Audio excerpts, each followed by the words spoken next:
Seigneur, nous te louons et nous te bénissons. Nous disons merci pour ta présence qui est merveilleuse, parce que tu fais toutes choses à merveille. Et en ces jours de cette veille de fête de Noël, Seigneur, je te prie que tous ceux qui écoutent soient consolés, réconfortés, encouragés. Et merci pour la liberté de pouvoir écouter tes enseignements aussi, de pouvoir nous parfaire dans ta parole en toute liberté. Amen. Amen.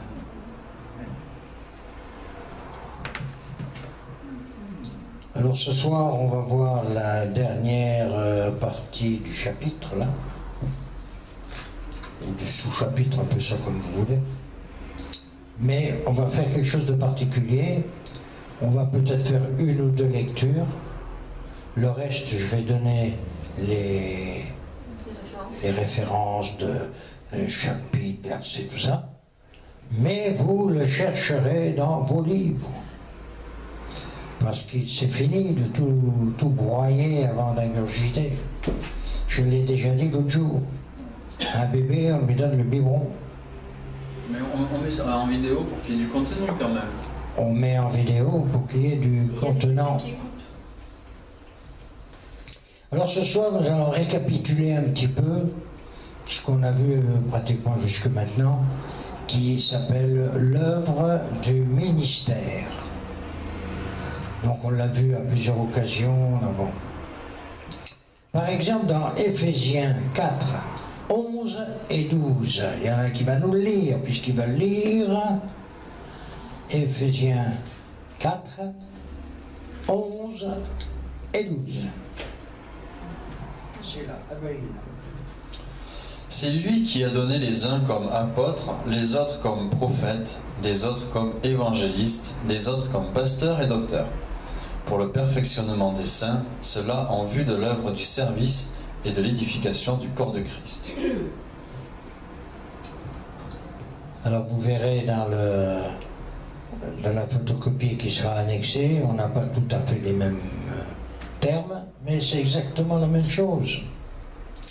Ce texte est sans doute le texte de référence le plus fort pour exprimer l'intention de Jésus avec son Église et au travers d'elle. Le Saint-Esprit équipe l'Église pour son perfectionnement et son identification. Tout ministère est établi dans le but d'édifier l'Église, et donc l'Église locale, au-dedans et au-dehors.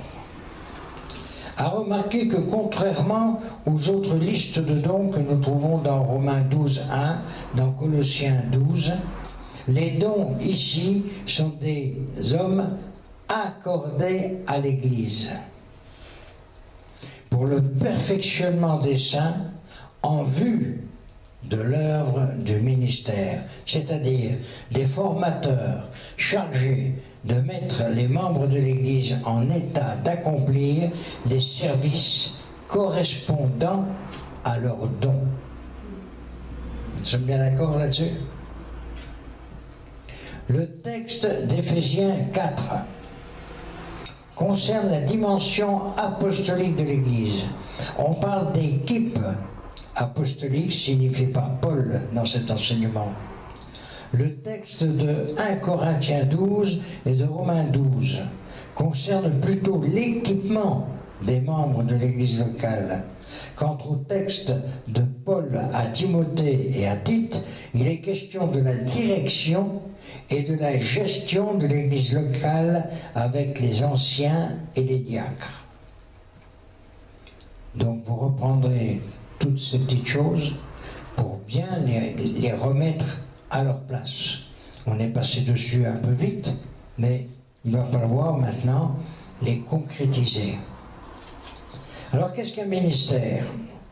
Et là, il y a du souci. Le mot ministère dérive du latin ministerium, dont la forme populaire ministerium a donné mystière au Xe siècle et ensuite métier. Vous voyez comment on a tourné un peu les choses. Dans la Bible, ce mot traduit surtout le grec diaconia, qui signifie service. D'accord? Dans l'Ancien Testament, les mots dérivant de la racine habad, travailler, peiner ou servir quelqu'un, étaient utilisés pour l'office des prêtres dans le temple qui servaient l'Éternel. J'insiste là-dessus, parce que malheureusement l'histoire nous apprend que beaucoup se sont servis. Il suffit de voir quand les Romains étaient là. Hein. Les Romains ont éliminé les gens qui n'étaient pas tout à fait d'accord avec leurs principes et ils ont nommé des prêtres qui, eux, arrondissaient copieusement les angles, et on va le voir à Pâques, ce qui s'est passé. Ce qui s'est passé à Pâques, c'était logique. Mais on verra dans 2-3 jours, là, on verra pourquoi les choses se sont passées à Noël. Où on va répondre aux questions pourquoi, quand, comment, pour qui, et la conclusion que nous devons en tirer.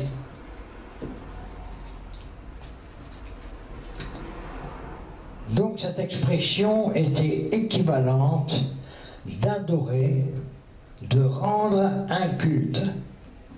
Vous verrez dans les psaumes 34, 23, 89, 40, 90, 13, 16 ou 102, 29. S'il y en a un qui veut prendre un de ces psaumes, au hasard, hein.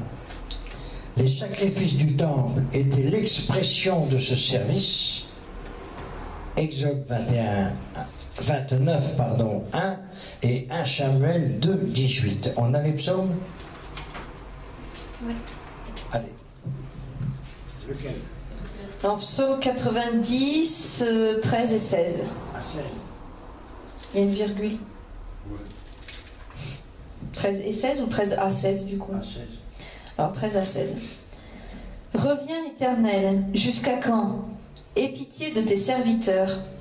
Rassasie-nous chaque matin de ta bonté, et nous serons toute notre vie dans la joie et l'allégresse. Réjouis-nous autant de jours que tu nous as humiliés, autant d'années que nous avons vu le malheur. Que ton œuvre se manifeste à tes serviteurs et ta gloire sur leurs enfants.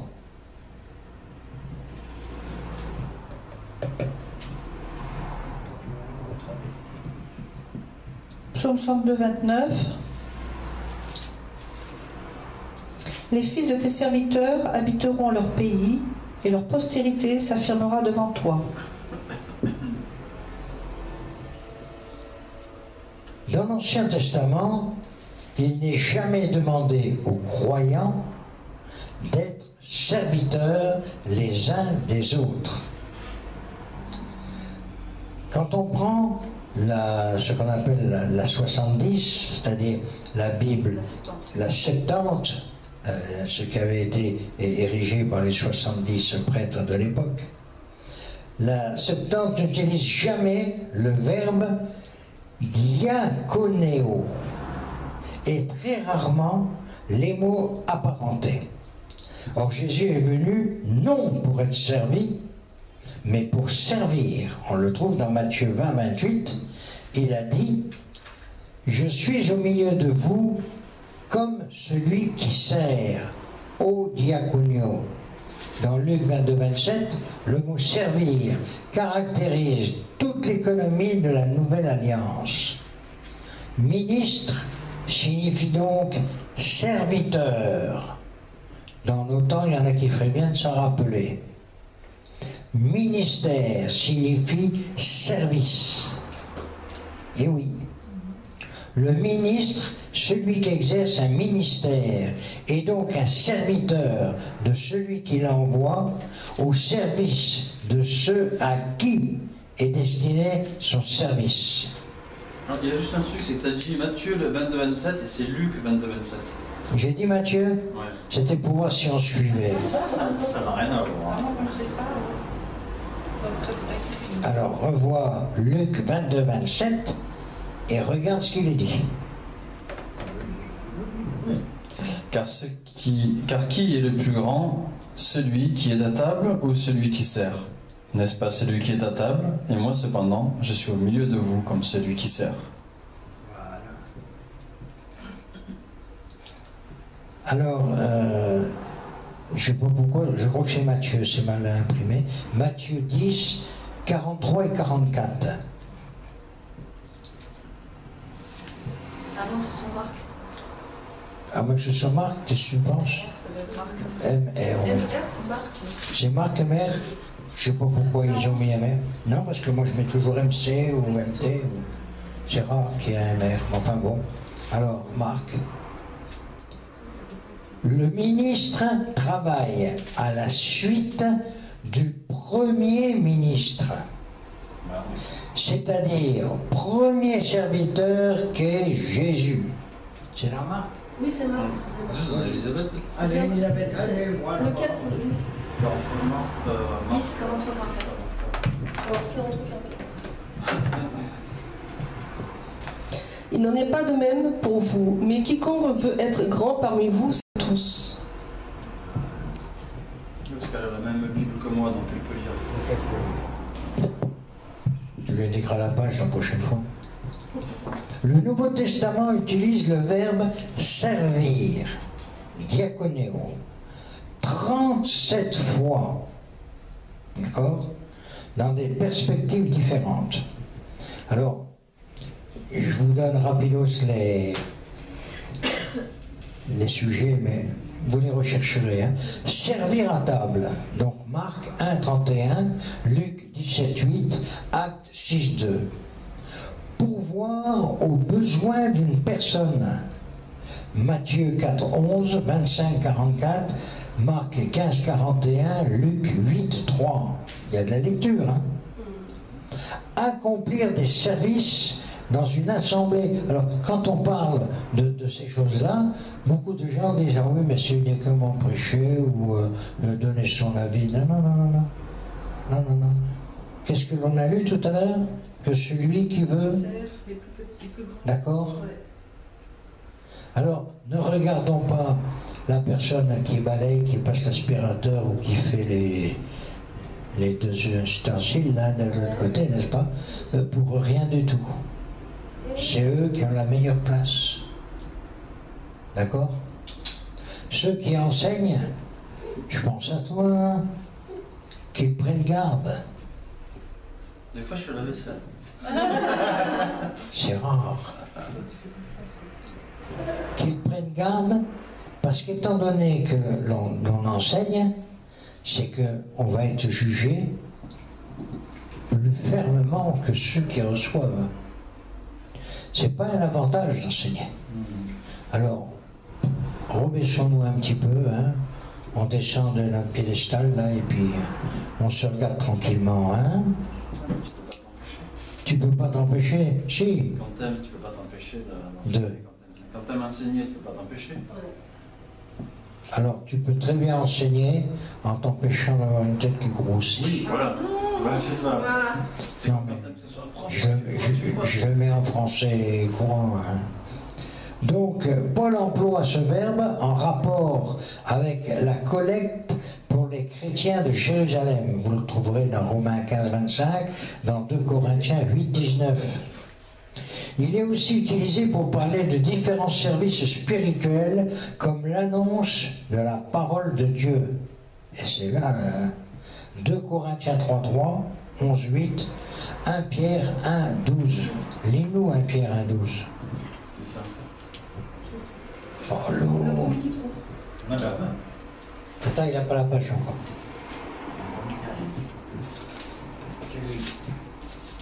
Un Pierre 1, 12. Yes. Parce que 11, 12, c'est pas. 1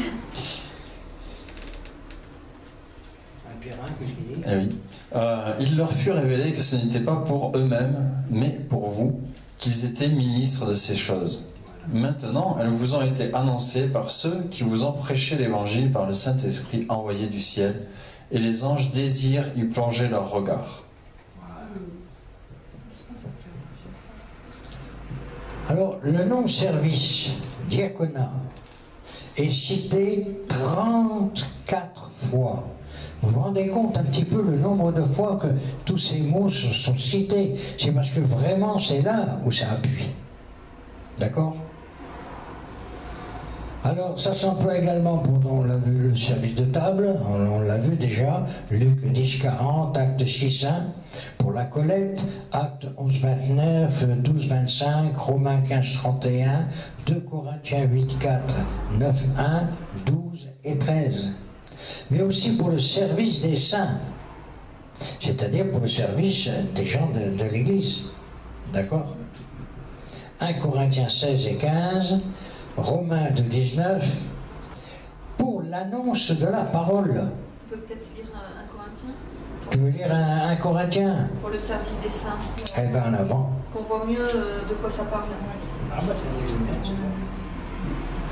Donc, par rapport au service des saints, 1 Corinthiens 16, verset 15. Encore une recommandation que je vous adresse, frères. Vous savez que la famille de Stéphanas est les prémices de l'Achaïe. Donc l'Achaïe, c'était une région. Et qu'elle s'est dévouée au service des saints. On n'en sait pas plus. Romains 2-19. La Romains 2-19. Non, c'est N'importe. C'est ça, je pense qu'il faut qu'on arrive à comprendre. Romains 2,19. Le service des saints. Toi, qui te flattes d'être le conducteur des aveugles, la lumière de ceux qui sont dans les ténèbres, et je lis le 20 parce que ça va ensemble, le docteur des insensés, le maître des ignorants, parce que tu as dans la loi la règle de la science et de la vérité, toi donc, qui enseignes les autres, tu ne t'enseignes pas toi-même. Toi qui prêches de ne pas dérober, tu dérobes, etc. etc. C'est ce qu'on disait tout à l'heure, pas confondre servir les autres et se servir. Alors Paul parle également du diaconat reçu du Seigneur Jésus d'annoncer la bonne nouvelle de la grâce de Dieu. Excuse-moi, je vais te couper encore, mais Coupe. j'ai vraiment du mal à cerner ce que ça peut représenter en fait le service des saints. Le service des saints. Les saints, c'est qui? Bon, c'est nous. Les croyants. Non, nous qui? Parce que c'est Les croyants. plus précisément. Les chrétiens qui ont donné leur vie à Christ. Qui confessent le nom de Jésus. Les croyants dans l'assemblée. D'accord? Oui, qui confessent le nom de Jésus. Qui confessent le nom de Jésus, mais principalement ceux de l'assemblée. D'accord? Pas ceux qui sont sur le trottoir là. Ceux qui sont dans l'assemblée. C'est ça le service des saints. Et ça apporte à quoi? Ça apporte à leur dire ce qu'il convient de faire, de ce qu'il convient de lire, ce qu'il convient de penser, de réfléchir. Ça ne veut pas dire, je t'interdis ceci, je t'interdis cela. C'est pas ça. Ça veut simplement dire, c'est ce que l'on fait là, dire ce que j'ai fait tout à l'heure, leur dire à ceux qui vont regarder, recherchez dans votre livre. Nous, on le sait. Je pense que eux aussi. Mais il est bon que chacun reprenne son livre. Cette étude-là sur les pas du maître, quand tu étais petite à l'époque, ça t'est peut-être passé largement au-dessus des oreilles, mais ta mère et moi-même, on avait fait déjà tout ça. Et t'en as pas reçu de nouveau, là? Ça t'a pas rappelé? Pourquoi? Parce que, comme je dis toujours, nous sommes des ânes, et pour cela, nous avons besoin d'une carotte devant le nez. C'est tout. Alors, à chaque fois, on reprend ton livre. Lire la Bible, je l'ai lu ça dans un des livres là tout de suite, c'est pas ouvrir le bouquin à la première page, vite, allez, on est déjà au 5e jour de l'année, là, vite, et puis au 49e semaine, je suis content, j'ai tout lu. Oh, allez, vite, on recommence. Bon, ça c'est de l'idiotie, je regarde du mot. Quand on achète une Bible, Dites pas, j'écoute. oui. Mais quand on achète une Bible ou quand on nous offre une Bible, la première chose à faire, c'est de l'ouvrir à la première page et de lire. Quand on arrive au Amen Terminator, on dit bon, maintenant c'est pas le tout, on prend un cahier, on prend un crayon et on recommence. On commence, qu'est-ce que ça veut dire ça? Et on note tout ce qu'on ne comprend pas. Et c'est pas la peine de noter tout le bouquin, on va prendre simplement... On l'a pas compris. Mais oui, on va lire 10 versets du premier chapitre de la Bible, et ça suffit. Et sur ces 10 versets, il y aura forcément 15 ou 20 questions. D'accord? Pourquoi il a fait ci, comment il a fait ça, pourquoi il n'a pas fait comme ci, pourquoi il n'aurait pas fait comme ça, pourquoi... etc. Et on va poser la question. Et tant qu'on n'a pas de réponse, il est assez difficile d'y répondre. Pourquoi j'ai pu répondre au premier verset de la Bible? Parce qu'on me l'a expliqué. C'était très simple. Alors, vous allez me dire, mais à quoi tu sers? Je sers simplement, comme on disait dans une certaine occupation, je ne dis pas laquelle, là, on prend le fanion de là et on le transmet jusque là. Et là, quelqu'un va le prendre et va le transmettre plus loin.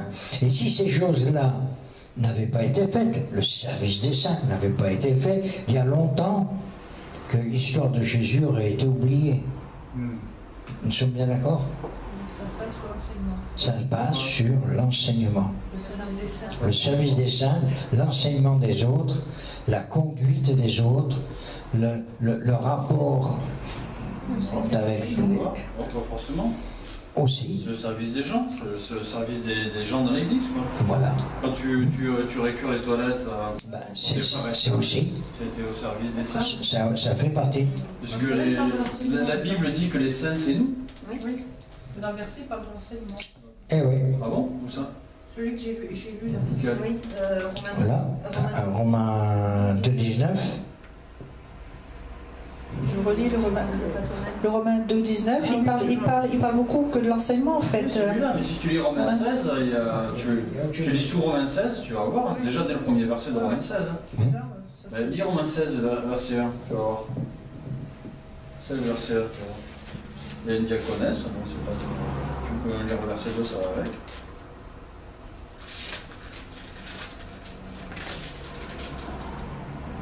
Donc Romains 16, 1 et 2. Je vous recommande Phébé, notre Phébé, ouais, Phébé, je ne sais pas comment on dit. Notre sœur Anne, ouais, c'est plus simple.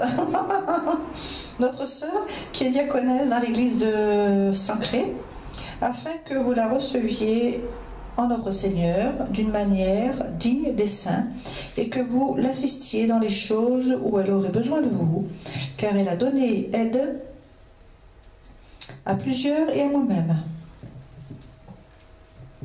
Et elle, il y en a qui pensent qu'elle aurait été avocate pour les saints, ceux qui allaient être crucifiés ou mis au jeu, ou alors qu'elle aurait aidé financièrement, ou il aurait pu y avoir des tas d'autres choses. Elle était diaconesse, c'était une femme. Donc on voit également dans Acte 24,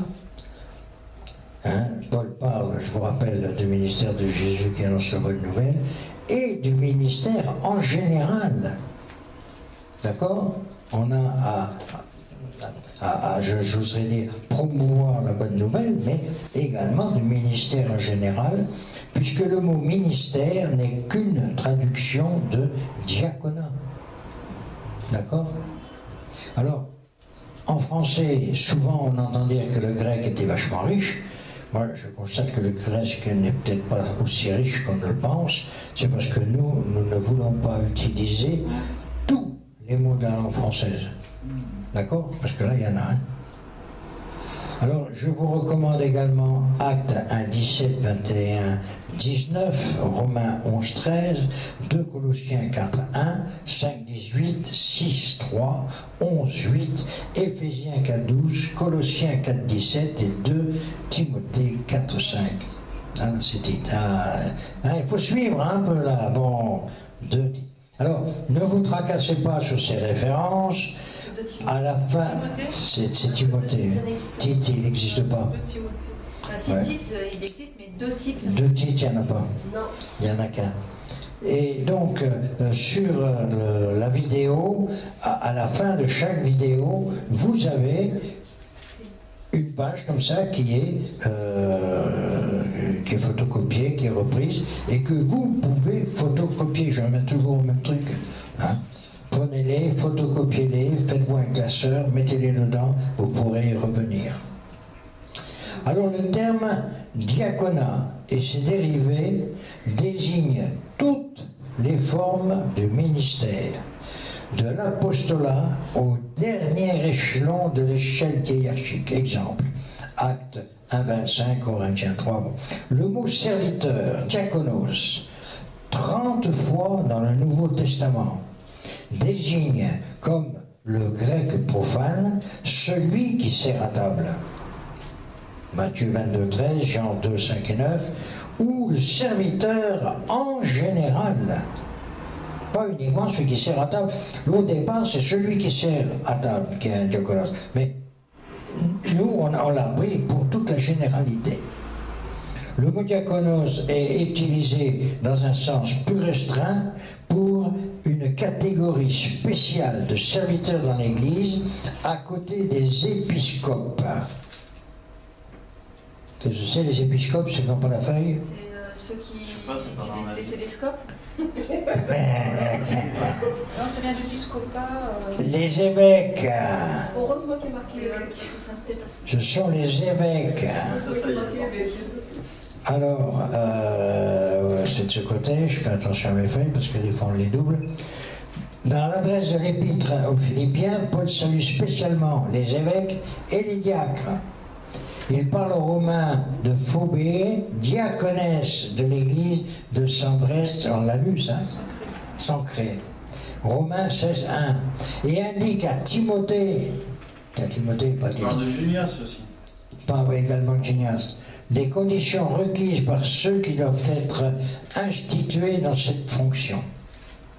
Alors, vous voyez que quand on disait, il n'y a pas si longtemps que ça, que les femmes n'avaient pas d'âme, c'est pas loin, hein. Vous avez du service. Il y a deux siècles et demi, un truc comme ça, je ne sais pas exactement, mais enfin, il n'y a pas si longtemps que ça, hein, que Rome a dit, ah ben oui, tout compte fait, les femmes, les hommes. Mais il y avait déjà des diaconesses à l'époque.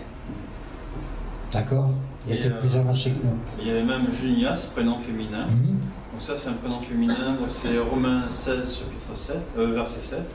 Salut Andronicus et Junias, mes parents et mes compagnons de captivité, Ouais, qui sont très estimés parmi les apôtres, donc elle était ouais, apôtre, eh oui. et qui ont appartenu à Christ avant moi. Donc elle a même précédé Paul À Rome. en Christ. Tous les ministères de la Nouvelle Alliance sont des diaconies. Il y a simplement spécialisation des services suivant les dons reçus. Les uns servent par la parole, les autres par d'autres moyens. C'est ce qui ressort bien du récit d'Acte 6. Il n'est pas convenable pour nous, délaissant la parole de Dieu, nous, diaconio, aux tables.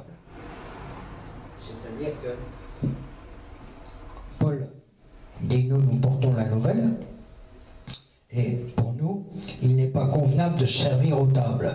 Mais quand il dit ça, il ne dit pas le serviteur à la table et rien du tout, il peut dégager. C'est pas ce qu'il dit. Il dit nous sommes là pour vous annoncer la bonne nouvelle et que celui qui sert à table sert à table. Mais il ne donne pas la position. Le serviteur de la table a la même position que lui. Hein. Alors, cette spécialisation n'a d'ailleurs pas empêché les diacres nommés par l'Église de s'occuper du ministère de la parole. Tiens, on y vient. D'accord? Étienne prononce le sermon le plus long que le livre des Actes nous rapporte. Philippe évangélise la Samarie. Les apôtres se sont donné eux-mêmes le titre de diacre.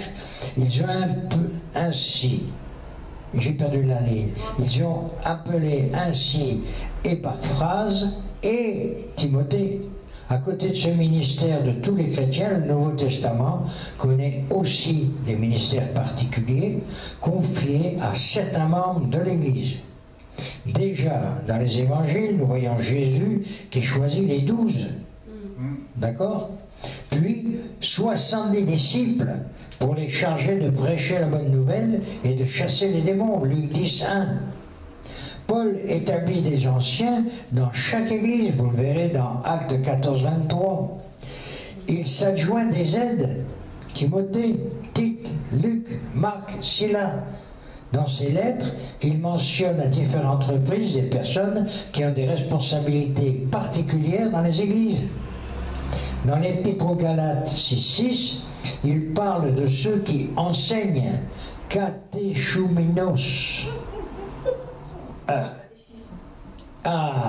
Tout simplement. Ce soir. Hein? C'est ce qu'il faut. Hein. C'est pour ça que je vous dis qu'il faut aller un peu vite et puis revenir sur chaque truc parce que. Je suis en train d'accord. Ouais.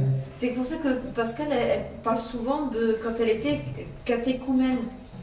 Ça y est, voilà. Je me demandais d'où ça sortait ce mot. D'où ça sortait ce truc-là? Tu pensais que c'était un abus du Beaujolais, là. Du tout. Peu de temps après leur conversion, il définit par 3 participes ceux qui ont un rôle spécial dans la communauté. Ceux qui travaillent, Koupiontas, parmi vous. Ceux qui dirigent, Priotéménous. Là, si t'en veux d'autres, je vais t'en servir. Hein. Alors, ceux qui dirigent dans le Seigneur et qui vous avertissent, Noutétuntas. Vous pardonnerez l'accent, hein? Ça fait du danois, là. Un accent du sud de la France bavarois. Bavarois, toi, déjà. C'est quoi le nom de glace, non? Hein? Du grec. C'est du grec. Dans 1 Colossiens 3.4, il consacre un passage important au ministère particulier dans l'Église, prenant son exemple et celui d'Apollos comme serviteur, Uperetas de Christ, et économe, Wikonomus, des ministères de Dieu, ouvriers avec Dieu, ouvriers surnégois. Surnégois, tu veux, toi, là, avec l'accent qu'il a, dis donc, qui ont pour tâche de planter ou d'arroser, ou pour employer notre image, de poser les fondations d'une maison et bâtir dessus. Leurs dons et leurs devoirs sont différents, mais ils sont un dans la liste des fonctions de 1 Corinthiens 12, 29, 30. Les 3 ministères les plus importants pour la vie du corps sont en tête. Le corps du Christ s'entend. Apôtre, prophète, docteur. Au verset 28 apparaît le don de gouverner. Kubernesis. Oui, madame. Kubernesis, qui veut dire pilote. J'aurais dû le savoir depuis longtemps. 2 Corinthiens. Gouverner? Oui, gouverner. Oui, mais 1 Corinthiens 12. Oui, chapitre 12, 28, tu cherches. Elle m'a fait tout perdre. Il développe donc la conception paulinienne du ministère de la Nouvelle Alliance, supérieure à celui de l'ancienne. Dans Romains 12, 7, 8, nous trouvons le ministère de celui qui préside. Et je dois vous dire que cette année, on devrait envoyer ça à beaucoup de gens, hein? Ils pourraient en apprendre des choses. Alors, celui qui préside, Proistamenos. Excusez-moi si c'est peut-être pas du tout ça, la prononciation, mais on s'en fiche. Dans les épîtres de Paul écrites en la captivité, il est question des évêques et des diacres, des pasteurs et des docteurs, du ministère diaconia, d'archipe qu'il a reçu du Seigneur, Colossiens 4.17. Alors, tu y es? Non, je ne sais pas. Non, j'étais resté au verset 28. Ah ouais. Oui, de gouverner. Je l'avais jamais lu. T'avais jamais lu celui-là? Ouais, les autres, oui, mais le don de gouverner, effectivement, j'ai lu tous les autres, mais alors celui-là, il est passé au travers. Et Dieu a établi, donc c'est 1 Corinthiens chapitre 12 verset 28, et Dieu a établi dans l'église, premièrement des apôtres, secondement des prophètes, troisièmement des docteurs. Ensuite, ceux qui ont le don des miracles, puis ceux qui ont les dons de guérir, de secourir, de gouverner, de parler diverses langues. C'est 1 Corinthiens 12, 28. Ouais. Je préfère quand ça dit de présider, parce que bon, celui qui préside à la table, ça ne veut pas dire qu'il gouverne la table. Parce que là, gouverner, ça a un sens vraiment Directionnel. Aujourd'hui, trop fort, je trouve. Oui, parce qu'aujourd'hui, on a pris tous ces termes pour désigner des gens pour faire cela. Et quand on voit le résultat des courses... Ouais. Alors que présider, bon, tu présides au culte, voilà, tu dis, bon, maintenant on fait ci... Voilà, tu diriges un peu, voilà. Voilà. Bon, alors que là... Tu gouvernes pas les gens, quoi. Exactement. Il faut bien comprendre, c'est présider au culte. Alors, dans ces lettres, nous trouvons également différentes images soulignant des aspects variés du ministère des serviteurs de Dieu. Ils sont comme ministres, économes ou gérants des ministères de Dieu. 1 Corinthiens 4, 1 et 2, ambassadeurs de Christ. 2 Corinthiens 5, 19, 20, architectes. Comment ? Ça, c'est moi. Ah oui. 1 Colossiens 3.10, ouvrier avec Dieu. Matthieu 10.1, 1 Colossiens 3.9, soldat de Jésus-Christ. 2 Timothée 2.3, également Éphésiens 2.25. Ceux qui exerçaient ces ministères étaient clairement reconnus comme tels. Dans les églises, lorsque Paul appelle les anciens d'Éphèse à Milet, il savait fort bien envoyer. Acte 20, 17, lorsqu'il recommande aux Thessaloniciens ceux qui travaillent parmi eux et qui les dirigent, on savait de qui il voulait parler. 1 Timothée 5, 12, 13, Hébreux 13, 7, 17, 24. Ils étaient là, connus et reconnus avec des devoirs, des droits, une autorité pour diriger la maison de Dieu. I am sorry, sir, en français dans le texte. Pour diriger la maison de Dieu pour son bien, pour la gloire de Dieu en elle. Le but de ces ministères est défini par Paul dans Éphésiens 4, 12.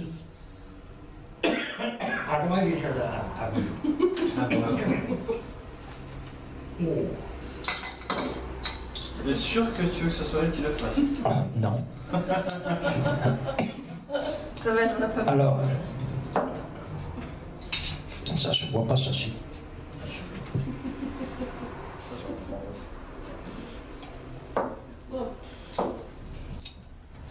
Donc, le but de ces ministères est défini par Paul dans Éphésiens 4, 12, pour le perfectionnement des saints, leur mise en œuvre, leur préparation, en vue de l'œuvre de ministère, pour que chacun d'eux puisse exercer son ministère en vue de l'édification de Christ. On pourrait résumer cela en disant, dans une assemblée, il faut tout. D'accord ? Il n'y a pas que un number one et puis le reste, non, il y a tout. Il n'y a pas de number one d'abord. On est tous au même niveau. Que ce soit quelqu'un qui rentre pour la première fois ou pas, peu importe.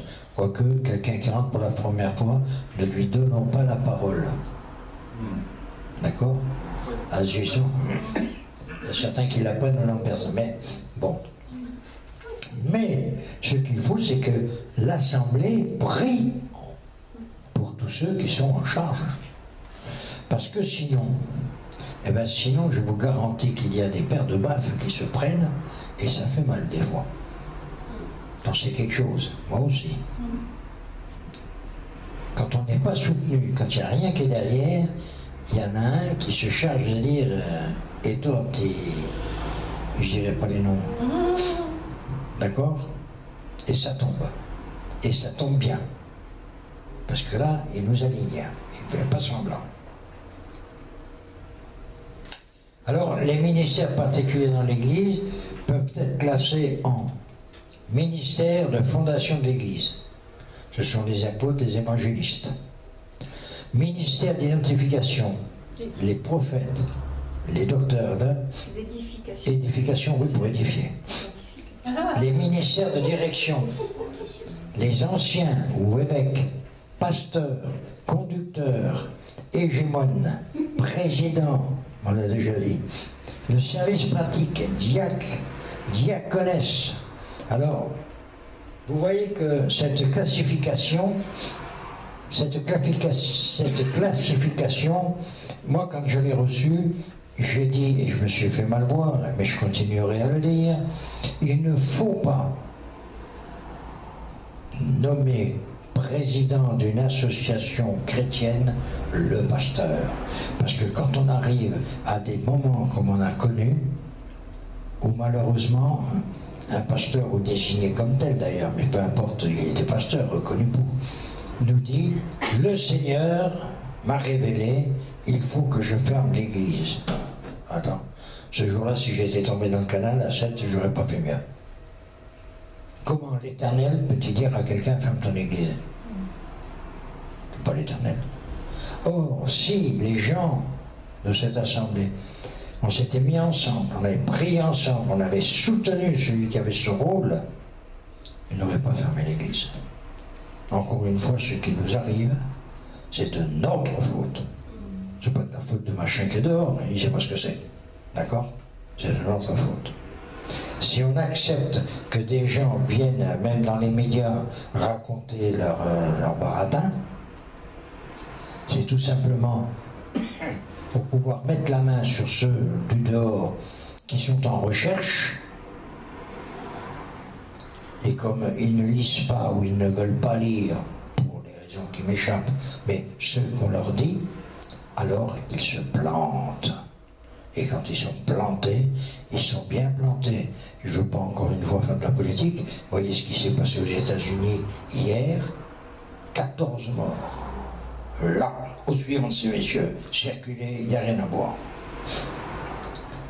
Alors nous allons étudier ces ministères particuliers dans une série d'enseignements sur l'œuvre des ministères.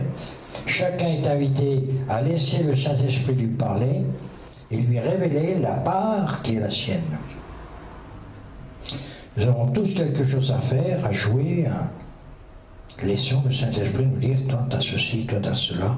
Alors là, je l'avais présenté une fois, mais maintenant pour le moment, stop. C'est ce qu'on appelle les murs de mon cœur, qui savent diriger. Ça ne veut pas dire que c'est impeccable, c'est tout comme ça. Ça veut dire que chacun peut, à son niveau, définir ce pourquoi il est fait. Souvent, on entend dire « Ah, mais recherche le plan de Dieu pour toi. » Oui, bon, d'accord, il est où N'en cherche pas trop parce qu'il n'est pas dans le coin. Rechercher le plan de Dieu, c'est commencer d'abord par dire à l'Éternel, voilà, quel format il a, où est-ce que je le trouve, quoi. Mais ce sont des choses que beaucoup de gens n'aiment pas trop parler. Pourquoi? Parce qu'ils ne savent pas le définir. Et parfois même, on a eu connu, nous, un gars qui avait un ministère d'apôtre et qui était incapable d'expliquer cela. Il faisait des bouquins comme ça, disons. Comme disait une petite sœur, quand tu es à la 3e ligne, tu es obligé de remonter à la première pour savoir de quoi qu'il cause. De très bons bouquins. Il y a des gens avec des têtes fantastiques et merveilleuses qui expliquaient pourquoi il avait mis la virgule là et plutôt que pas là. Mais tout ça, c'est de la littérature. Tu disais tout à l'heure que, enfin, nous avons eu un pasteur qui percutait. Qu'est-ce qui nous empêche de percuter? Le percuteur. Mais l'important, c'est ce qu'il a dit. Exactement. Parce qu'on peut se laisser impressionner, évidemment. Oui. Et c'est bien, c'est cool. Mais l'important, c'est ce qu'il apporte. Mettez votre service, qu'est-ce que tu dis, mettez votre vie au service du Seigneur dans l'église locale. Et ce que vous avez reçu se manifestera. Ceux qui vous entourent le reconnaîtront et l'église en sera édifiée. Ne cherchez pas un titre ou une médaille. Cherchez Jésus, laissez-vous établir ce qu'il a prévu pour vous est le meilleur. Amen. Mais cette phrase-là que tu viens de dire, mettez votre vie au service du Seigneur dans l'église locale, et ce que vous avez reçu se manifestera. Ça me fait penser à une phrase qu'on a entendue dans l'église d'Agen, où justement il parlait un petit peu de faire quelque chose. Et j'ai trouvé cette image vraiment, vraiment pas mal. Il disait, mais en fait, c'est comme une voiture. Une voiture, c'est toujours plus facile de la diriger dans une direction quand elle est déjà en mouvement. Oui. Que si elle est à l'arrêt et qu'on veut la faire bouger de l'autre côté, accroche-toi à l'anneau. Et nous, c'est pareil, il faut qu'on se mette en mouvement, même si on ne sait pas ce qu'on doit faire, mais c'est pas grave. Au moins, on fait quelque chose. N'importe si c'est le ménage, la vaisselle ou n'importe, on fait. Et petit à petit, Dieu nous dirigera vers là où il nous veut. On va prier. Alors, un peu plus tard, on reviendra sur chacun de ces ministères, parce que l'on a rajouté des rajouts, il y en a un peu, et on étudiera ce qu'est qu'un diacre, ce qu'est que le ministère de docteur, ce qu'est l'apôtre, et ce qui est le ministère de prophète. Parce que là, ça va être très long. Ça va être très long. Voilà. On va mettre la vidéo là, elle va très longtemps et ça va être très long pour la mettre sur. Donc, si vous pouvez prier. Seigneur, on te remercie pour cette étude. Merci pour ton Esprit Saint. Et merci pour permettre à chacun de reconnaître l'endroit où tu le veux et le service dans lequel tu le veux. Et merci aussi de permettre à chacun de reconnaître le service des autres, Seigneur. Amen.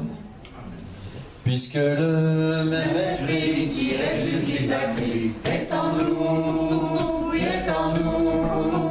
Puisque le même Esprit qui ressuscite à Christ est en nous.